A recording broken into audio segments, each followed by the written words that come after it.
It's about time I probably should get started recording this game. It's been, like, at least a week and a half since my last actual video. I would like to try and catch up. But anyway, this is the, maybe long-awaited is the wrong term to put it, but this is the promised Pokemon Crystal playthrough, and I expect this to be quite a long one, because, just to kind of recap my plans here, if you've watched the Pokemon Yellow playthrough, you probably know what's going on a little bit with this one, but if you haven't, then this is sort of a sequel to that, in which my goal here is to play through the game and get a full Pokedex, basically. There will be a little bit of glitching, but this game is a lot more solid than Gen 1, so not as much, and there will be trading when necessary, but we'll worry about that when we get to it. I'll have some more to say about this playthrough, but let's go ahead and get the game started. And as tradition dictates, it is impossible for me to play as the correct gender, so I will be the girl. I will also try to not make 4 million Pokemon Vietnamese crystal references. Wait, what time actually is it? It is 2:28. Day 2 o'clock. What? How many minutes? 28 min! Ah! No. Like I said, I'm not going to constantly do that. Yeah, you slept a little bit. So, we've got this brand new game with all these new amazing things here to greet us, and who's here but the professor from the first game and not the new one. Good. No, I guess they wanted to bring in the old crowd from the beginning. I don't really know. Wooper definitely represents all that is Pokemon. It's a good representative of the entire concept.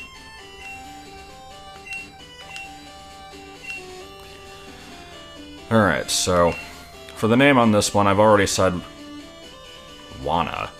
I don't remember that being an option. Anyway, I've already said what my name in this one's going to be. But we're going to be going with Chloe, and I still stand by my claim that this is not a Life is Strange reference, because I hate that game. It did play a small part in the choice, because she does have blue hair, but no, it's mainly just, I have a thing for, like, K names. Like, I've used Karen and Kendra in the past, and Chris is the default option, but I don't want to go with the default. Chloe isn't a K name unless I want to be all Kardashian about it, but it's close enough. I like the name Chloe. So anyway, first thing I gotta point out, I can never unsee the sprite when you're moving sideways as her having, like, angry eyebrows. I know it's just the hair lining up with the eye in an unfortunate way, but she always looks, like, really pissed off when you're walking sideways, and I can never really get over that. Luckily, well, luckily, in quotes, the quality of this is not beautiful, so you're probably not going to really see it that well anyway. Oh well. So with the Yellow playthrough, I mustn't... It is a Monday currently. And I never knew what this meant as a kid. Like, I know what daylight savings time is, but to me, that was something that occurred twice a year, and it just referred to when you change the clock. I didn't realize that, like, it can either be on or off. So I actually had to look it up before this. Yes, it is currently daylight savings time. It just became that, like, a day ago.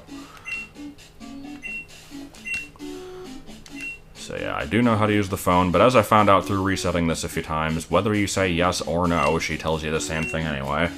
So, whatever.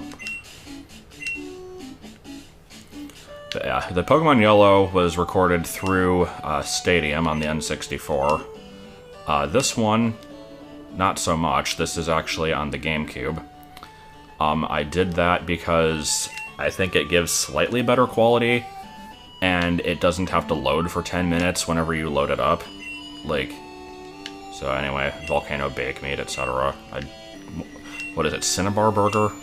Yeah, that's where Volcano Bake Meat came from. But anyway, so Yeah, I'm playing this with a Game Boy player, and that has made the GameCube like 1 inch taller, and it is now just tall enough to cover up the clock on my screen, which is good.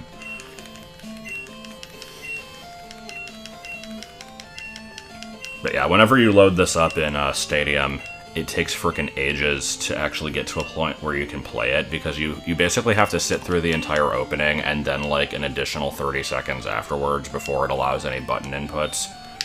It's really annoying, so I'm just going to be doing this because it's easier. There's Mr. Pokemon, everybody's favorite character. Not to be confused with Mr. Appearances, who is nobody's favorite character because he doesn't exist yet. Okay. Chloe's Choice, which didn't matter. If you know anything about glitches in Gen 2, you probably know about cloning. And there is an extension of that that can be used to obtain all 3 starters here. And I'm going to be doing that, at least I'm going to be freaking trying to. It's not super easy, but I did a little bit of practice before this. So hopefully it'll work. We won't know if it works for like another 20 minutes, so we're going to be here for a while.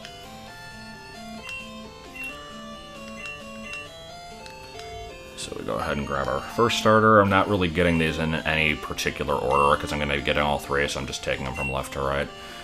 And let's name this after the death of the... Is there a select button on this? Yeah, there we go. It's just Y. After the death of the Pokemon Mystery Dungeon Explorers of Sky. I like can't spell. The death of that stream and call it Enchilada. I'm not going to actually be keeping any of the starters on my final team because I usually like to try and stay away from that in LPs and stuff just because everybody uses a starter and I'd rather use different stuff. I do like the Gen 2 starters, but I'll have more words to say about them later because right now, basically my goal is to get to the point where I can catch something else so that I can perform the cloning glitch. So it's going to be a bit of a trek to get the Pokedex and come back and all that jazz. And during that time, I feel like now is a good time to explain my overall goal for this playthrough. Other than the 251 Pokemon thing. Actually, let me make sure my options are also correct. Fast, Battle Scene off. I'll be turning that back on when I'm not trying to rush. And I don't know if this makes any difference, but we'll do it anyway. So, I've talked about this a little bit before, but because I'm going to be playing through this entire game with no kind of speed up, and it's going to take a long-ass time, one of the things I wanted to do to kind of spruce it up a little bit, although honestly it's not even going to take that much time out of the entire playthrough, I'll try to insert it wherever possible. Whenever I get a new Pokemon, I plan on doing kind of a, like, review slash... Like, I'm not really sure what to call it, just kind of like, I'm gonna do a bit. I'm gonna talk about it, like, what its origins are, like, the design itself, the name, any interesting trivia that it might have, and then kind of give my personal opinion on it. And I don't know yet if this is gonna, like, how long I want these to be. I was currently thinking 3 minutes for each. And so, how I plan on doing this is basically whenever I catch something, I'll kind of just go silent for a bit, start up a 3-minute timer, and then in post I'll get my, like, script together and read it out and then put that in. It might be longer than 3 minutes, I might go for like 5, depending on, like, what the Pokemon is. Some I'm sure I'll have more to say about than others. I do worry about this being an editing nightmare because I don't want to, like, have actually something interesting happen in the game that now my, like, future post-commentary self is talking over, but we'll worry about that later. It'll work itself out, I'm sure. And so, that plan has basically, come from there's these 2 different, sources that I enjoyed reading through. I read them both twice, actually. One of them is just basically a forum thread on NeoGAF, which it's a website I know nothing of other than this one thread. Like, I've never been to it otherwise. It's a thread by somebody named Watch the Birdie, who basically went through and did like a write-up on every single Pokemon, and surprisingly actually finished the project. It took definitely over a year. I'm not sure how long it took, but it took a while, and all these write-ups were actually like really in-depth. Like, they went over like where the design probably came from, like all their appearances in the anime, like all this stuff, and I learned a lot of stuff from it, and I thought it was interesting. And then, to a slightly lesser degree, a similar thing was done on a website called Bogleech, which normally goes over, like, he's kind of a aficionado of, like, the weird and gross. Does a lot of, like, stuff on, like, Halloween monsters, just, like, animals that most people would consider gross, like various bugs and things like that. But then there's also a section on Pokemon. It goes through every single one and does a little review on it. And I, again, kind of learned a lot of interesting stuff from that. Just random biology facts, honestly, but hey, it's something. And because I like those, I figured I would do it myself, except I wouldn't write it up. I would just kind of do it in the videos. So, anyway, we've got our starter, we've got our Pokedex, we've got a mystery egg that is of no consequence at the moment, and I don't really care about in the long run either. But now we've got a rival battle. And I'm going to have to fight this guy 3 times, because I'm going to be doing 3 starters. Possibly more than 3 times if I mess up the cloning trick. So we have to really hope that I don't. And for my test run of this, I found that it took 5 tackles even with the Leer to beat this thing, and he never used Leer, but still did a crap ton of damage to me, so I am now slightly worried of how this is going to go. But I do have the berry for healing, so even if I lose, it doesn't really matter. Like, it's a matter of pride, but it's like, if he gets a random critical on me, and that's not my fault, that's just bad luck. I could have fought wild Pokemon to get a level on him, but, like, I don't want to do that, I don't care. Either way, got through it, no biggie.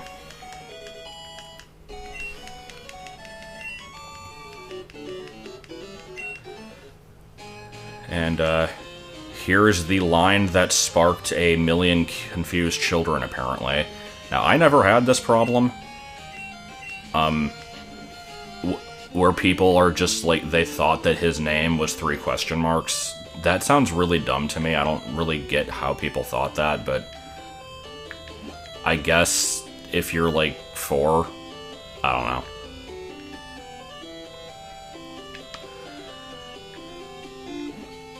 But anyway, I'll probably have, like, stuff to say about Gen 2 just overall pretty early on also, but, because I have a lot of strong memories with, not Crystal specifically, but with Silver.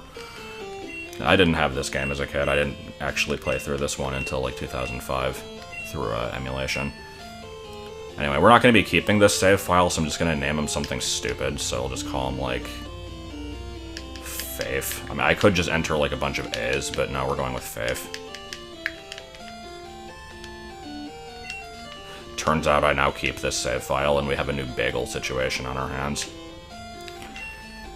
If you don't know what I mean by bagel situation, that's a bit of a stupid story, and I've told it before, but basically, I had a file that I was planning on throwing out in Platinum, in which I named the rival bagel just as, like, an act of stupidity, and then I ended up keeping the file because I liked my ID number.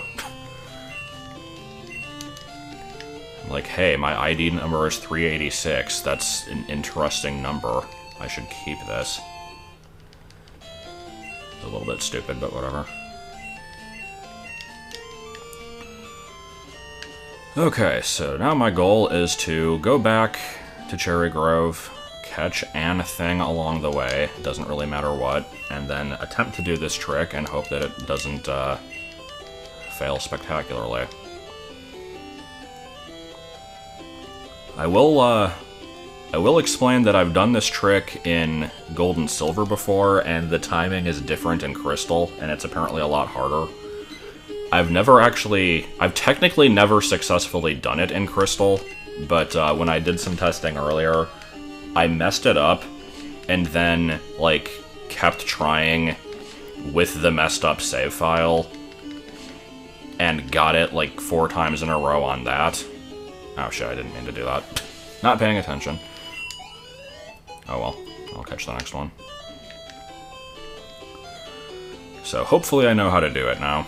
That's another reason why I'm playing this on GameCube, is because to do the cloning trick, you need to basically turn off the system in the middle of saving at a specific time. And when you're playing in Pokemon Stadium, there's like this additional saving bar that... Did I actually do less damage to this than the level 3? Huh. This Pidgey must be in the top percentage. Too bad it's gonna disappear soon.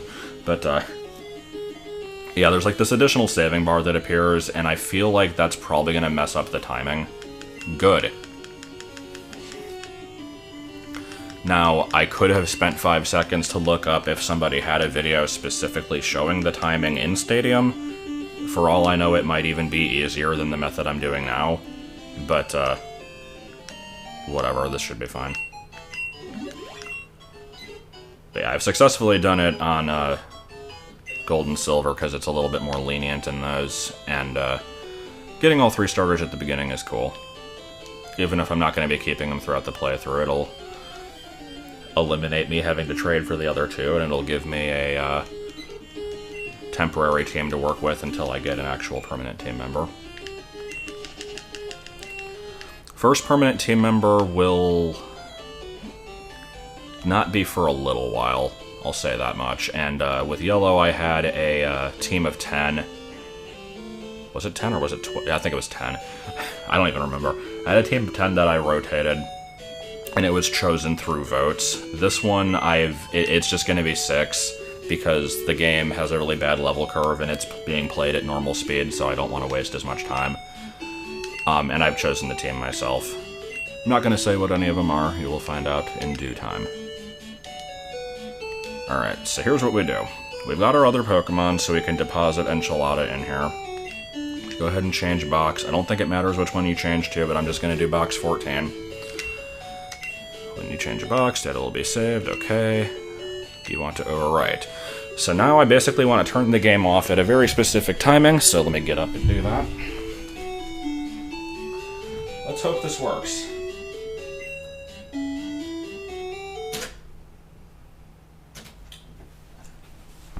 Okay, let's find out if I was successful. Basically, you want to do it right after the period at the end of the sentence appears. It's like, if you do it too early, then you have to redo the entire thing. If you do it too late, then the game saves and you don't get to clone it. So let's see. I have a time of 3 minutes, that's promising. So I'm back here. The question is Enchilada still in the PC? We'll find that out in a couple minutes. So let's, making sure I'm not, like, fucking anything up. I accidentally clicked the mouse here. Let's get our second one.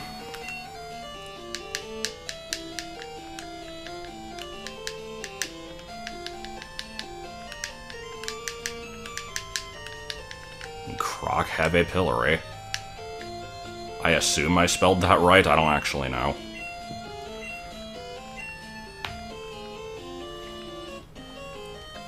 Just saying, if you haven't seen anything of Vietnamese Crystal, you're probably going to be missing a few references here. I could explain them, but eh.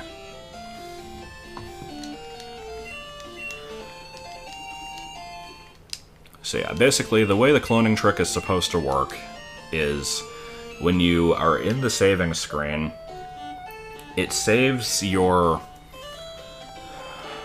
God, how do I word this? It saves the PC contents before it saves, like, your overworld position and progression in the game. So if you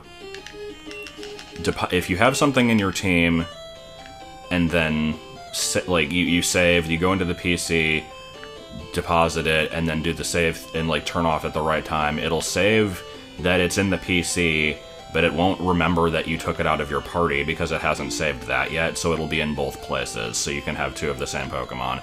And the trick I'm doing here is the same concept, where it's remembering the PC, but it's not remembering where I was. So I should still have one in there while I have the second one now. Let's find out. Come on. Alright. We have successfully gotten 2 starters. Now to get the third.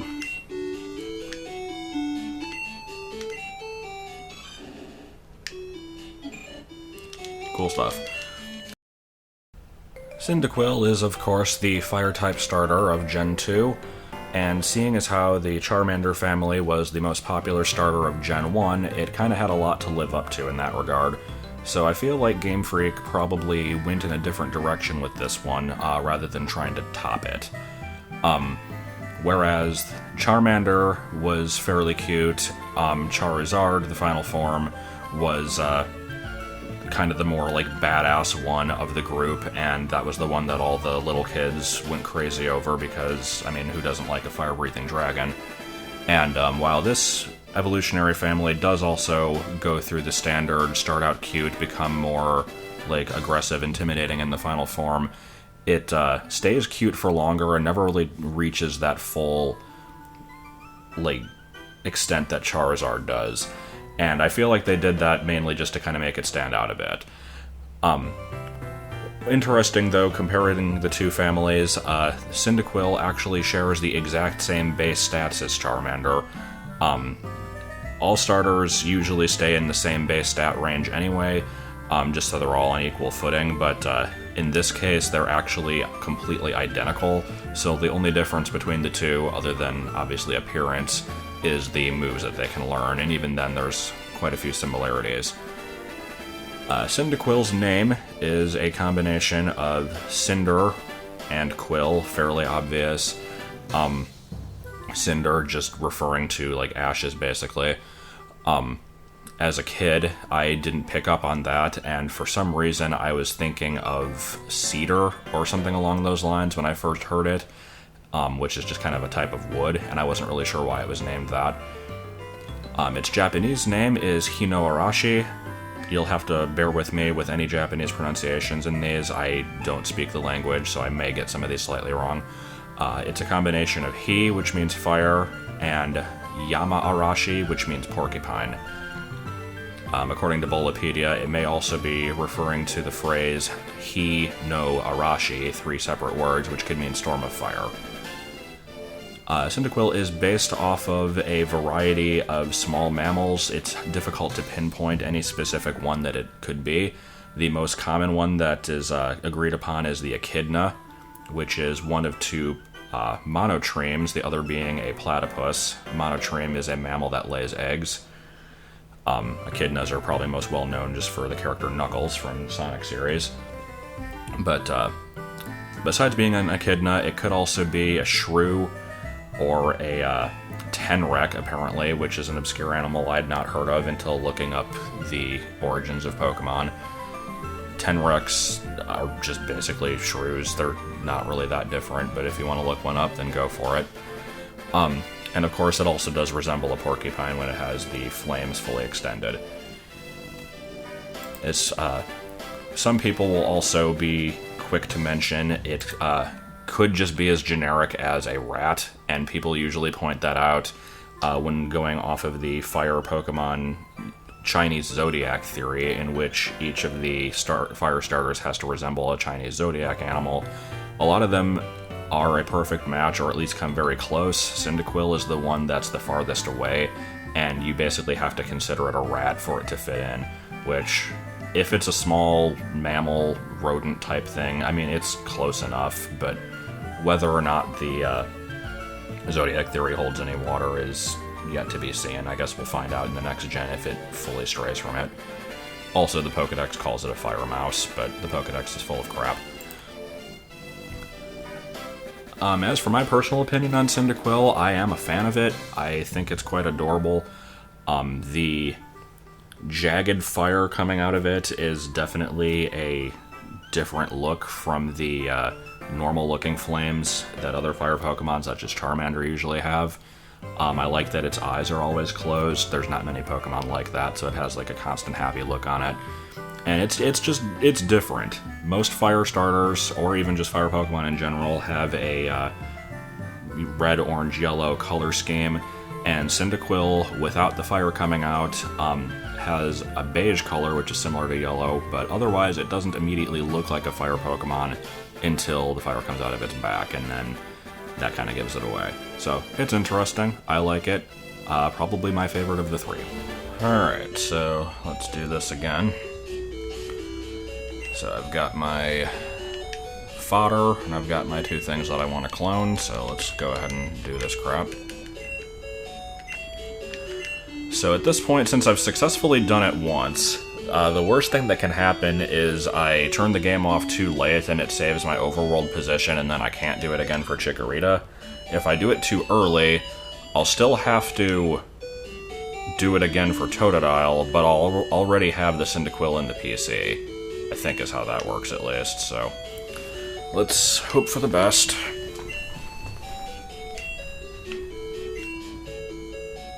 This is always stressful. I feel like I might have been early on that one, I don't know. It's like you can, as long as you can see the period show up, I think you're good. I've seen, like, apparently you do want to wait like 1/10 of a second after. But, I mean, that's so hard to judge. It's... all you can really do is just hope. Okay, we still got the 3 minutes, so at worst we have to do Totodile again.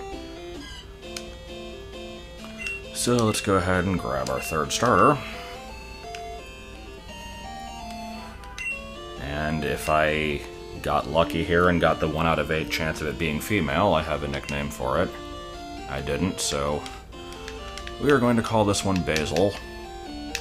If it was female, I was going to name it Hannah, and the reason for that is because there was this fanfic that I read like 2 years ago called The Language of Life, and the trainer in that had a Pichu named Basil and a Chikorita named Hannah.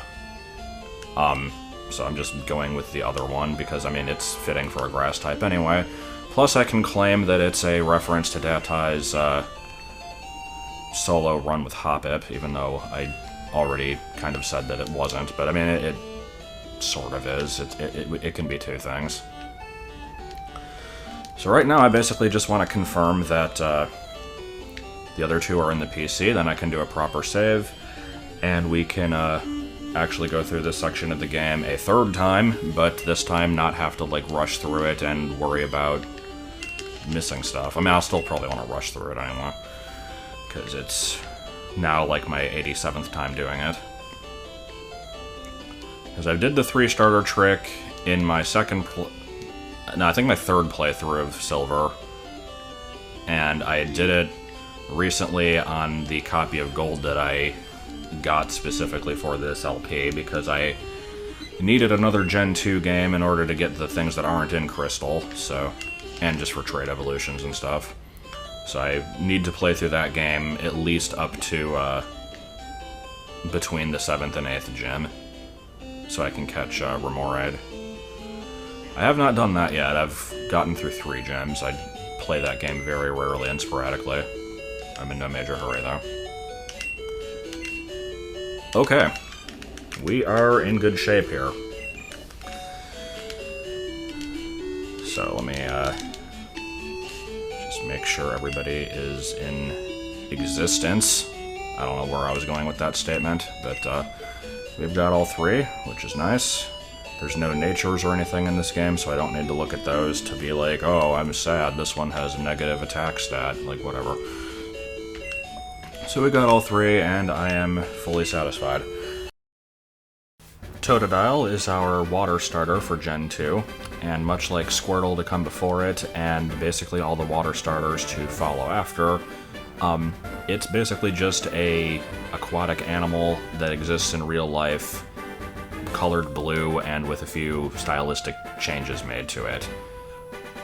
They've always stuck with this format, and I believe it works, and there's not really any reason for them to change, but it also leads to a lot of the water starters being kind of boring.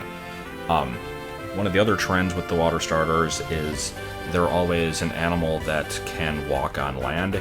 It's never just like a fish or shark or dolphin or anything like that, because the starters are some of the most common Pokemon to appear in the anime, and usually travel with Ash or one of the companions, and so they want to have one that can be out of its Pokeball and follow along and basically interact with the rest of the group. So whenever you see somebody say like they should make a dolphin starter, might not be a bad idea, but they probably won't do it because of that reason. And so other ideas such as like a platypus would make more sense. As for Totodile, it's obviously a crocodile. The difference between crocodiles and alligators is pretty minor, but this one does appear to be more of a crocodile than an alligator, as the name would suggest. Not that names can always be trusted. The other part of its name is basically just Tot. Why it's not pronounced Totodile, I have no idea. Instead of it being named after Dorothy's dog, like it could just be a Tot because it's like a baby, but whatever. Not all Pokemon pronunciations make sense either. And its Japanese name is Waninoko, which basically means child of a crocodile, so that one's fairly literal and it works for what it needs to be. Totodile is also very physical based. That's kind of one of the things I usually remember about it. Whereas a lot of water types, especially in the earlier generations, were more special based. Totodile goes for more physical stats, and in the early games, this hurt it more than helped it, I feel, because back before Generation 4, when they did the physical special split with types, water type moves were always special. So basically, most of its level up moves and things like Surf and anything that it would get stab off of was inherently weaker just because its special stat wasn't as high. So you'd want to go with stuff like Earthquake and things like that, which are always going to be TMs and are going to be a little bit more costly to teach to your Totodile here. It does learn Bite, and because Bite is a Dark-type move, and Dark was special before Gen 4, that also doesn't get the boost, so it's always just kind of felt off to me. Totodile has always been probably the most popular of the 3 Johto starters. Usually whenever I see anybody playing the game, they usually go for this one. I imagine it's the most popular with little boys just because it's the meanest looking of the 3, or I guess the coolest. It never really stuck with me, though. I've always just kind of considered it a water type that, in its final form it might have good stats, but I'd rather go for something more better at being a water type than just being something that has physical moves that also can use Surf. And so I never really bothered using one until my playthrough of Soul Silver, in which I kept it unevolved for the entire game just because I like it better than its evolved forms anyway. So for me, it's actually my least favorite of the 3, but I can kind of see where its popularity came from.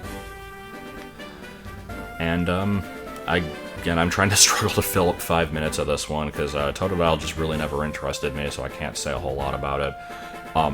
I do definitely remember it in the anime, sounding like Donald Duck for whatever reason and being very hyperactive, so I at least liked its appearance in the very little of that I watched before I gave up on the Johto seasons being full of filler. But overall, not my favorite. I'll be using it for the first part of this game until I get more permanent team members, but after that I will not really feel bad for leaving it behind. Pretty much every other water starter released after this one I've kind of preferred over Totodile, unfortunately.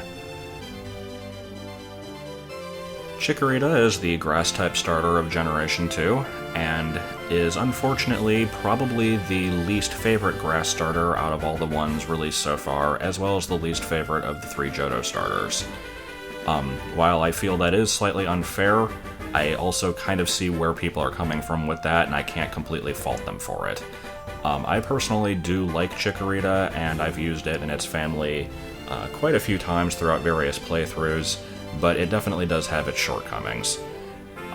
Many starter Pokemon are designed to carry you through the game, while the Pokemon games generally do encourage using a full team, getting a variety of different types, and finding out what works for you, and basically building a bond with a number of Pokemon. A lot of people, especially kids, do basically end up soloing the game with the starter just because it is kind of easier that way in some respects. You can just power level and get through the game without having to worry about type advantage as much. And although you could still do that with Chikorita, it wouldn't be as easy because it's more of a defensive-based Pokemon. It learns things like Reflect, Light Screen, Safeguard, the various powder moves, and these can be helpful, but they're not going to completely decimate your opponents in one move like something like Charizard necessarily could. It's also definitely the most feminine of the starters from the first 2 sets, and I can see a lot of younger boys being turned off by that and avoiding it for that reason. And although it is feminine looking, and it usually shows up as being female in a lot of its anime appearances, it does still have the same 7 male to 1 female gender ratio that all starters have, which is a bit dumb. I'm not really sure why they did that, other than trying to make starters slightly rarer because only the females can breed. But since they have Ditto available, it never really made that much of a difference, other than the beginning of Gen 3 when Ditto wasn't available.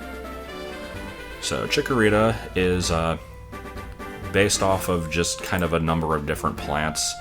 It looks vaguely like a pear or a green pepper. The closest thing that it probably comes to is an endive, which is different from an endive.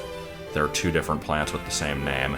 An endive is apparently a type of chicory, and that leads into its name, which is basically just chicory, which is a type of plant, and the "ita" suffix, which is just kind of a feminine sounding thing. So again, they knew what they were doing.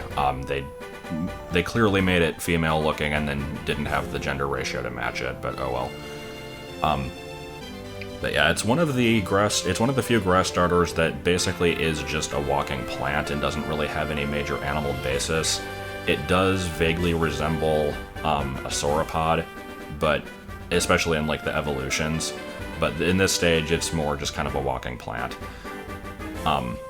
And also to compare to its predecessor, Bulbasaur, Bulbasaur was part poison. Chikorita is the pure grass.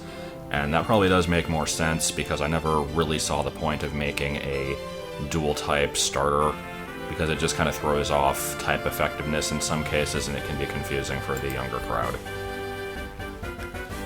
That's about all I have to say on this one. I mainly just remember Chikorita for its anime appearance, because it formed a strong bond with Ash in the Johto season. I stopped watching in the Johto season, though, and I don't plan on doing recaps of any anime stuff, really, for most Pokemon, unless they have like a major appearance. But I mostly just kind of remember it as being one of the 3. It was the starter from the original set that I care about least when I first started up the game, but I'd say I'd consider it second place now. It has its uses. It's not gonna power you through the entire game, but it can come in handy. Also, it is worth noting that the color of Chikorita has actually changed a bit from early material into the current ones.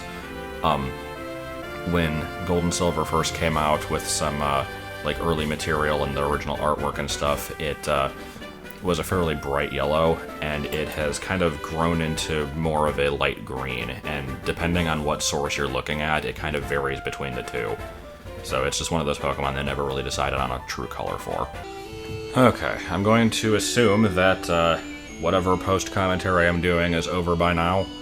If I had to insert blank space at the end there, then whatever. I'll try to make it a little bit more elegant in future videos, probably. But, just in case you didn't see, I named the rival Baklava. You can thank Cheese for that one. He's been pushing that name for, like, the past year. It's just continuing the tradition of always naming the rivals after some kind of baked good. But, I also got Mom to save money. It's not really all that helpful, and it honestly just wastes more money than, like, and I could use it toward better stuff, but I don't think I'll need that much money in this game.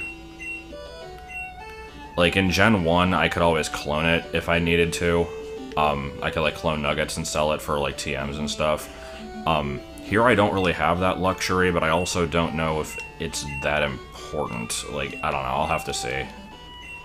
I can always get the money back from Mom anyway, she doesn't buy stuff that frequently.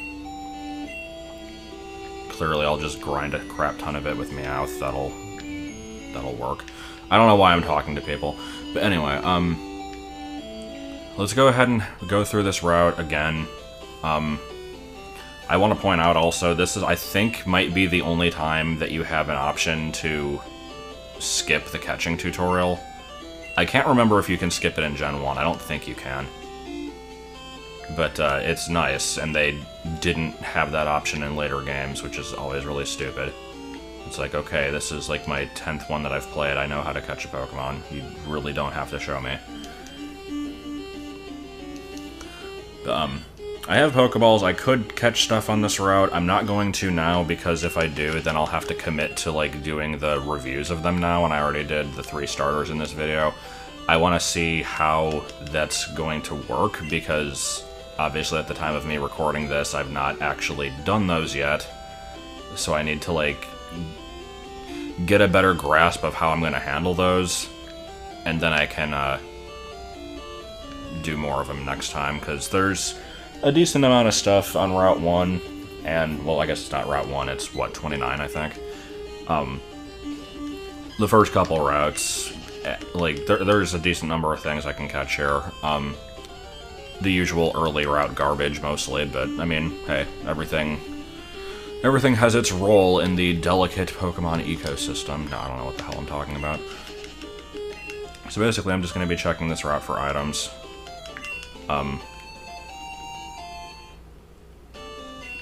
The more I think about it, I should probably be doing this next time while I have all of the things to talk over. But whatever, I'm already here. At some point, I'll also want to look up a list of where all the hidden items are. There was a really nice one on Smogon for Gen 1 that I used in that playthrough. I don't know if one exists for this game.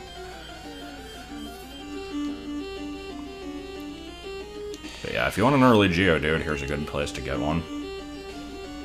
There's also a couple other things of interest on this route, but I believe one of them only shows up in the morning hours, so I cannot get that one now, even if I wanted to.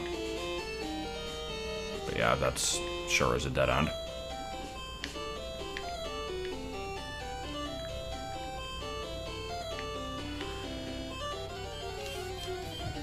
And yeah, I'm already finding myself, like, not really sure what I should talk about, just because I'm, like, I don't want this to be a common trend where I complain about there being nothing going on. Like, that's a common fault of mine.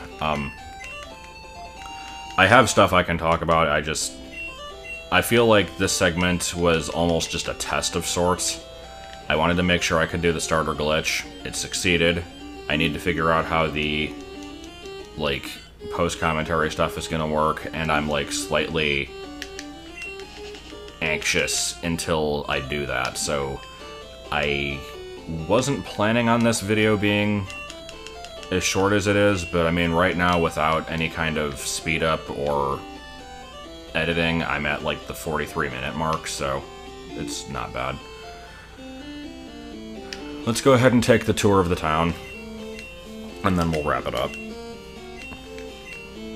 I have no reason to take this tour, but this is the mandatory professor is showing you around music.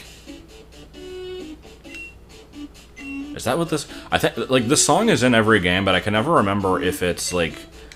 if it's usually the professor or not. I think it's usually just some random guy that just kind of shows you around. Because, like, in Pewter City, there's the person that takes you to the gym and that kind of stuff. And if this was Heart Gold and Soul Silver, I would be getting the running shoes here. Unfortunately, the running shoes do not exist in this game. However, if I press L, I can make it look like I'm running, but only if I move left and right.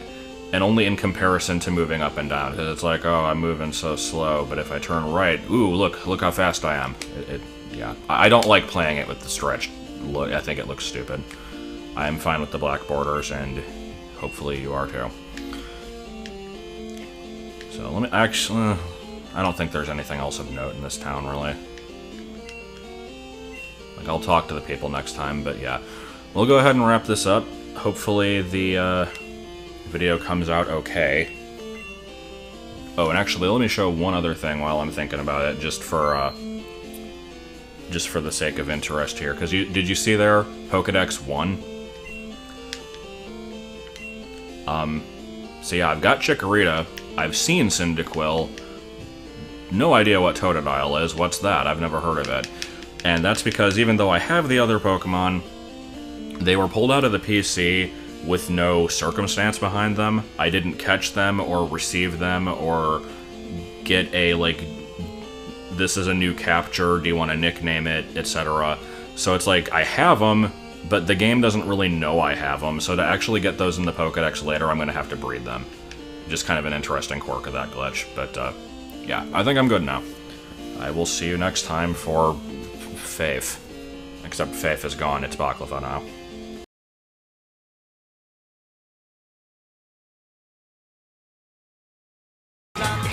つまり赤と青がこんな風にものすごい速さで入れ替わっていたんですね。